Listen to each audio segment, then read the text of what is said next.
اور government boys primary school حاجی اسماعیل لاکھو میں نئے آنے والے اساتذہ امجد علی فہیم اور جان محمد لاکھو کے اعزاز میں ایک پروقار تقریب منعقد کی گئی۔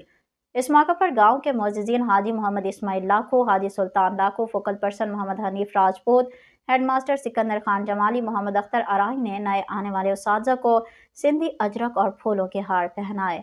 اس موقع پر مقررین کا کہنا تھا کہ اسکول میں آنے والے اساتذہ امجد علی فہیم اور جان محمد لاکھو کے آنے سے اسکول کی تعلیم میں مزید بہتری آئے گی اور طلباء کو بہتر انداز سے معیاری تعلیم ملے گی۔ انہوں نے کہا کہ گورنمنٹ بوائز پرائمری اسکول حاجی محمد اسماعیل لاکھو یوسی حاجی ساون خان گوپانگ کا بہترین اسکول ہے۔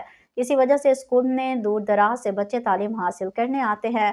نئے آنے والے اساتذہ امجد علی فہیم، جان محمد لاکھو کا کہنا تھا کہ بچوں کو بہتر تعلیم دینا اور اس کی بہتر تربیت دینا ہمارا مقصد ہے اور ہم اس مقصد کو پورا کریں اور محنت تو لگن سے طلباء کو تعلیم فراہم کریں گے۔ اس موقع پر نذیر اوڈ، شیر محمد لاکھو، محمد موسیٰ لاکھو، محمد مرید لاکھو سمیت دیگر موجود تھے۔